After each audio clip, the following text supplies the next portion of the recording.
बच्चों, मैं रेनू मिश्रा आपकी कक्षा 5वीं की हिंदी अध्यापिका। आज हिंदी विषय में हिंदी व्याकरण के अंतर्गत हमारा आज का विषय है विराम चिन्ह। इस विषय के अंतर्गत हम पढ़ेंगे कि विराम चिन्ह और उसके भेद क्या होते हैं। विराम चिन्ह को हम वाक्य में किस तरीके से प्रयोग करते हैं। बच्चों, विराम का मतलब होता है रुकना, ठहरना या स्टॉप, और चिन्ह का मतलब होता है निशान, सिंबल या मार्क। बच्चों, आइए और अच्छे तरीके से जानते हैं कि विराम क्या होता है। हम जब बात करते हैं तब बीच बीच में थोड़ी देर रुकते हैं। उस रुकने को या ठहराव को विराम कहा जाता है, यानी कि स्टॉप, रुकना कहा जाता है।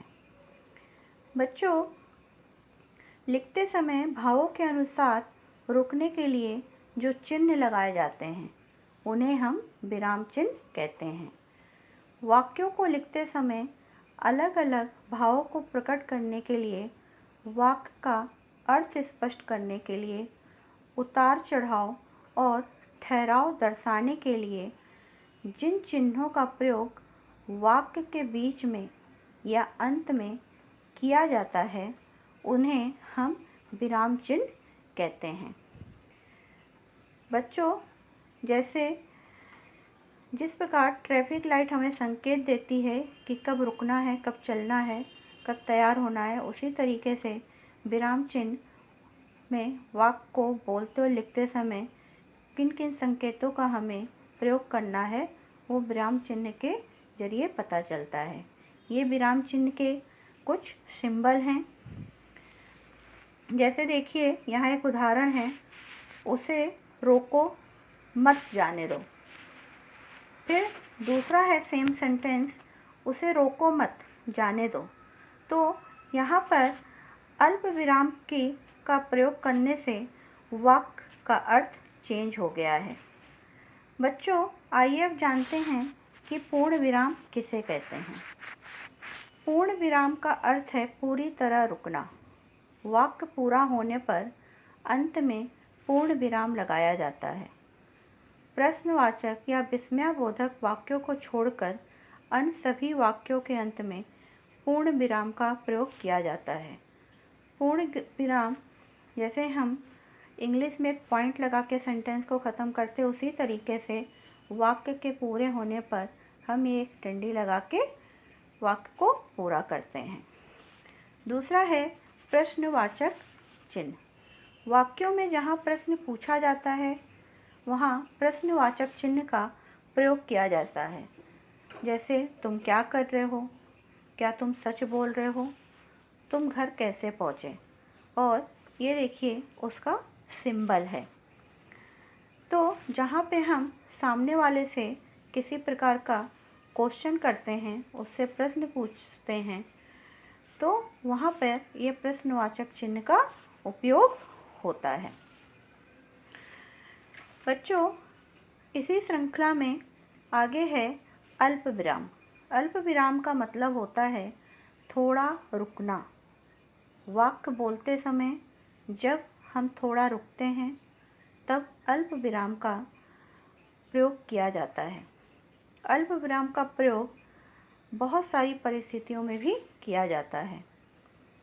जैसे देखिए, यहाँ पे अल्प विराम का साइन दिया है कि किस तरीके का होता है, और उदाहरण देखिए, गाय के दूध से दही, घी, मक्खन, पनीर, मिठाई इत्यादि बनाई जाती है। यहाँ गाय के दूध से विभिन्न प्रकार की चीज़ें बनती हैं। उसको विभाजित करने के लिए हमने वाक्य में अल्प विराम का प्रयोग किया है, तो ये थोड़ा सा ठहराव देता है। उसके बाद बच्चों, हमारा अगला विराम चिन्ह है अर्ध विराम। अर्ध विराम वाक्य लिखते समय या बोलते समय एक बड़े वाक्य में एक से अधिक छोटे वाक्य को जोड़ने के लिए अर्ध विराम का प्रयोग किया जाता है। जैसे मैंने पढ़ाने की कोशिश की पर वो नहीं पढ़ा। पूरा वाक्य एक ही होगा, एक पहला वाक्य दूसरे वाक्य से संबंधित होगा, लेकिन दो रीजन की वजह से, दो कारण की वजह से वहाँ वाक्य को हम डिवाइड कर देते हैं, तो वहाँ पे हम अर्धविराम का प्रयोग करते हैं। उसी तरीके से है विस्मयाबोधक। मन के भाव यानी हर्ष, खुशी, शोक, भय, आश्चर्य, घृणा आदि को प्रकट करने वाले वाक्यों में विस्मयादि बोधक चिन्ह का प्रयोग किया जाता है। जैसे, वाह तुमने तो कमाल कर दिया, अरे तुमने ये क्या किया, हाय अब मैं क्या करूं, वाह कितनी सारी मिठाई है, वाह कितना सुंदर दृश्य है। तो हमारे मन के जो भी विचार हो, हर्ष हो, शोक हो, भय हो, घृणा हो, वो हम विस्मय बोधक या विस्मय सूचक चिन्ह के द्वारा हम अपने वाक्यों में दर्शाते हैं। बच्चों, इसके बाद है उद्धरण चिन्ह। उद्धरण चिन्ह दो प्रकार के होते हैं, एक इकहरा उद्धरण चिन्ह और दूसरा दोहरा उद्धरण चिन्ह। इकहरा उद्धरण चिन्ह का प्रयोग किसी अक्षर, शब्द, पुस्तक, वस्तु या व्यक्ति के नाम, उपनाम आदि को उभारने के लिए किया जाता है। जैसे रामधारी सिंह दिनकर महान कवि थे, तो यहाँ जो दिनकर है ये रामधारी सिंह जी का उपनाम है, तो दिनकर को में हमने इकहरा उद्धरण का प्रयोग किया है। दोहरा उद्धरण चिन्ह, इस चिन्ह का प्रयोग किसी के द्वारा कही गई बात यानी कि कथन का ज्यों क्या त्यों दिखाने के लिए किया जाता है। जैसे तुलसीदास ने कहा, रघुकुल रीत सदा चली आई, प्राण जाए पर वचन न जाए। यहाँ तुलसीदास जी के जो शब्द हैं जो उन्होंने ग्रंथ में लिखे हैं, यहाँ पर हमने वो आपको उदाहरण के तौर पे दिखाया है। तो यहाँ पर हमने उनके कथन को ज्यों का त्यों दिखाया है, इसलिए दोहरा उद्धरण चिन्ह का प्रयोग किया है। दूसरा देखिए उदाहरण, तुलसीदास कृत रामचरितमानस एक अनुपम कृति है। दूसरे में हमने इकहरा उद्धरण चिन्ह का प्रयोग किया है, क्योंकि यहाँ हमने तुलसीदास ने जो रामचरितमानस ग्रंथ लिखा है उसके बारे में जानकारी दे रहे हैं, यानी हम किसी पुस्तक के बारे में जानकारी दे रहे हैं, तो यहाँ पे हमने इकहरा उद्धरण चिन्ह का प्रयोग किया है। बच्चों, इसी विराम चिन्ह श्रृंखला में आगे है योजक चिन्ह, जिसको बहुत सी जगह लोग योजन चिन्ह के नाम से भी जानते हैं। योजक चिन्ह क्या होता है? तुलना करने वाले शब्दों तथा शब्द युग्मों के साथ योजक चिन्ह का प्रयोग किया जाता है। जैसे माता पिता, दूध रोटी, साथ साथ, रोज रोज, स्त्री पुरुष, ऊपर नीचे, थोड़ा सा, छोटा सा इत्यादि। इस जगह हम ये छोटा सा आप जो निशान देख रहे हैं इसको हम योजक चिन्ह कहते हैं, उसका हम वाक्य में प्रयोग करते हैं। उसके बाद है निर्देशक चिन्ह। इस चिन्ह का प्रयोग प्रायः सूची इत्यादि से पहले किया जाता है। जैसे हमारे देश में बेरोजगारी अनेक कारण से है, जिनमें प्रमुख है अशिक्षा, जनसंख्या की अधिकता तथा व्यावसायिक शिक्षा का अभाव। और अगर हम उदाहरण देखें तो प्रधानाध्यापक ने कहा, कल विद्यालय में अवकाश है, यानी कि यहाँ पे नोटिस के तौर पे दिखाया गया कि प्रधानाध्यापक ने कहा है कि कल विद्यालय में छुट्टी है। दूसरा अगर उदाहरण देखिए तो तुम मुझे खून दो, मैं तुम्हें आज़ादी दूंगा। ये शब्द किसने कहे? सुभाष चंद्र बोस ने।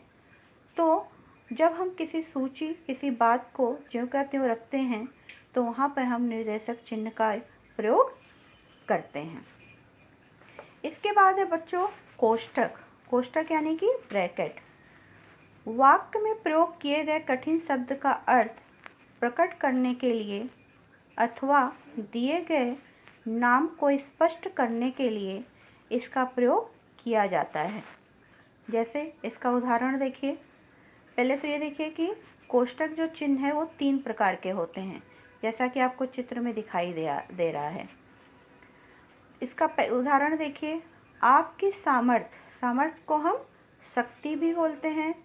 तो आपकी सामर्थ्य और शक्ति को बताने के लिए कि सामर्थ्य का मतलब शक्ति भी होता है, उसको हमने ब्रैकेट में यूज कर लिया, यानी कोष्ठक चिन्ह से हमने दिखाया है कि आपकी सामर्थ्य शक्ति को मैं जानता हूँ।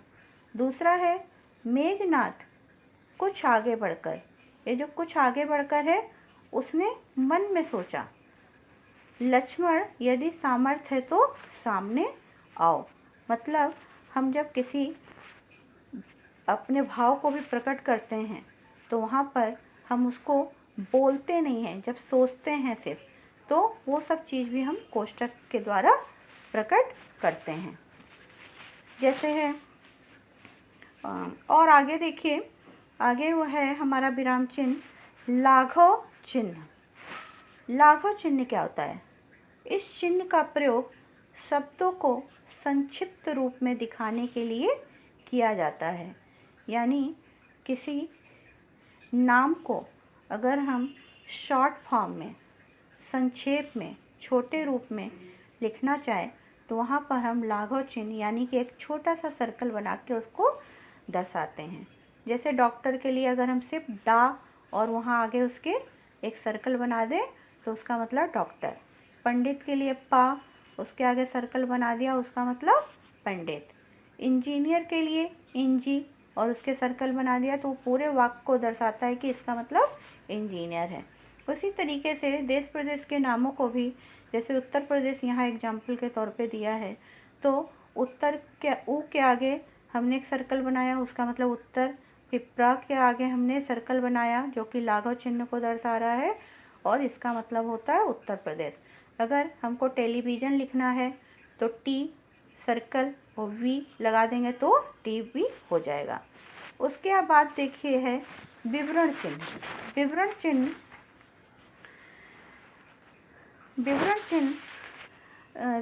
के देखिए, हम जब किसी के चीज़ के बारे में बताते हैं, जैसे अगर हमने किसी चीज़ की परिभाषा बताई और उसके अगर हम भेद का उल्लेख करते हैं तो ऐसी जगहों पर विवरण चिन्ह का प्रयोग करते हैं। जैसे यहाँ अगर उदाहरण के तौर पे देखिए तो हम आम के बारे में बात कर रहे हैं और कि आम बहुत अच्छा है, आम से बहुत सारे फ़ायदे हैं।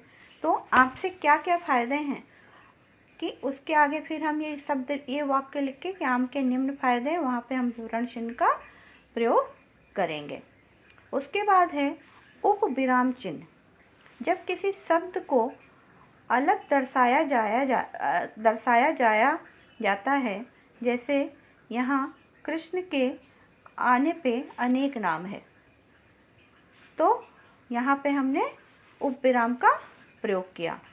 उसी तरीके से यहाँ पे है हंस पद या त्रुटि पूरक चिन्ह या उसको काक पद भी कहते हैं। कि ये क्या होता है, जब हम कुछ वाक्य लिखते हैं और वहाँ पर कुछ त्रुटि हो जाती है लेकिन वहाँ जगह नहीं रहता है, तो दो शब्दों के बीच में उस त्रुटि को सुधारने के लिए हम हंस पद या त्रुटि पूरक चिन्ह का प्रयोग करते हैं। आइए बच्चों, अभी तक हमने जितना विराम चिन्ह और उसके निशान को, उसके संकेतों को, उसके चिन्हों को जाना है, एक बार फिर से दृष्टि डालते हैं कि वाक्य लिखते समय विराम प्रकट करने वाले चिन्ह विराम चिन्ह कहलाते हैं। पूर्ण विराम खड़ी डंडी का प्रयोग करके वाक्य के अंत में किया जाता है। अल्प विराम में छोटा सा कॉमा लगाते हैं। और इस तरीके से आप जब नज़र डालेंगे तो सारी चीज़ों को हम एक बार फिर से दोहराकर हम अपना ज्ञान बढ़ा सकते हैं। धन्यवाद।